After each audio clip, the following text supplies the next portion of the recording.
They built the atomic bomb, and nobody talks about them.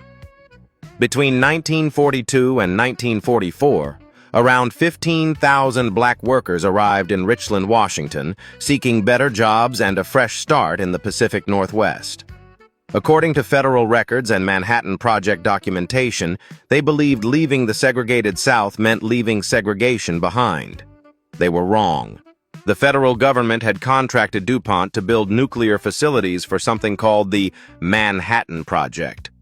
But nobody told the workers what they were actually building. Not the construction workers, not the laborers, not the cleaners or cooks. They had no idea the reactors and processing plants they were constructing would produce plutonium for the first atomic bombs. The federal government made one thing clear. There would be black workers on this project. Roosevelt's Executive Order 8802, issued June 25, 1941, had prohibited racial discrimination in defense industries. But the government imposed a limit. According to declassified Manhattan Engineer District records, black workers could make up no more than 10 to 20% of the workforce. Why? Government officials believed white workers would protest if black employees accounted for a larger percentage. They literally capped how many black people they could hire based on white people's comfort level.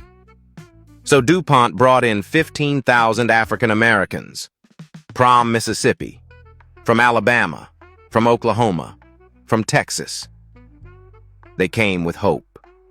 They came for the 58-cent per hour wage, more than they could make down south. They came to build something they were told was critical to winning the war. And they came to a place that was just as segregated as the South they'd left behind. According to the National Archives and Hanford Site historical records, the black population of Pasco, Washington jumped from 27 people in 1940 to approximately 1,000 by 1950. But housing was segregated. Kennewick used racially restrictive covenants to keep black residents out entirely. Richland remained all white by only providing housing for scientists and professional staff. Black workers were crammed into segregated barracks or forced to live in makeshift shacks, tents, and trailers on the Hanford Reservation. According to the NAACP, and documented in National Park Service records, about 80% of restaurants, soda fountains, and lunch counters in Pasco refused to serve African Americans. Buses were segregated. Recreation areas were segregated. Swimming pool hours were divided by race.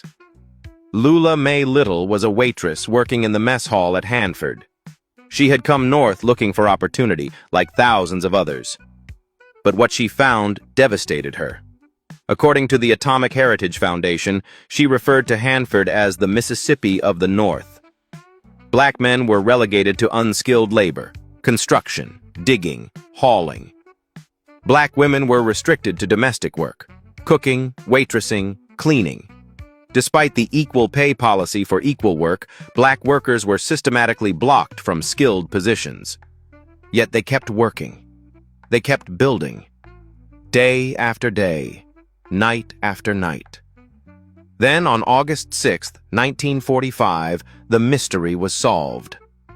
The first atomic bomb was dropped on Hiroshima.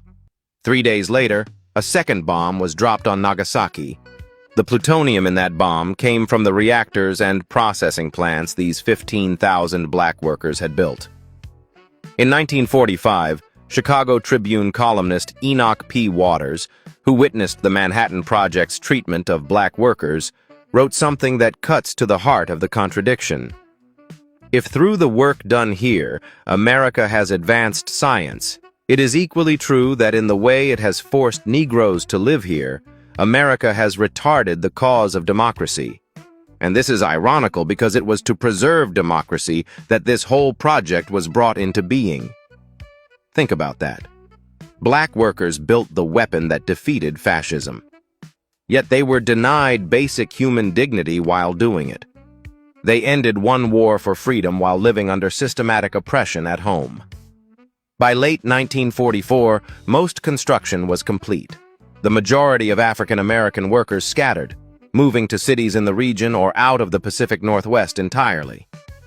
but about 1,000 black workers and their families remained in East Pasco, forming the foundation of the African American community in the Tri-Cities region today. Their contribution to ending World War II was essential. Their presence in history is overlooked. For decades, America's atomic bomb narrative centered on scientists, on engineering marvels, on American ingenuity. But it wasn't built by genius alone.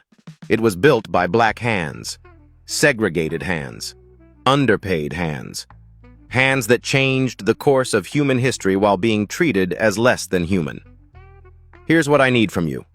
Comment below. Tell me, did you know black workers built the atomic bomb? Did you know about the segregation at Hanford? Did you know about the 15,000 workers whose names history forgot? Like this video, share it with someone who needs to understand that the story of American achievement is inseparable from the story of American racism. Subscribe to Ike Mafuna History TV. We tell the stories they buried, the contributions they erased, the workers they forgot. Every week, we go deeper into the hidden chapters of history, the ones that reveal who we really are as a nation. Because history isn't just about what happened. It's about who gets remembered and who gets left behind.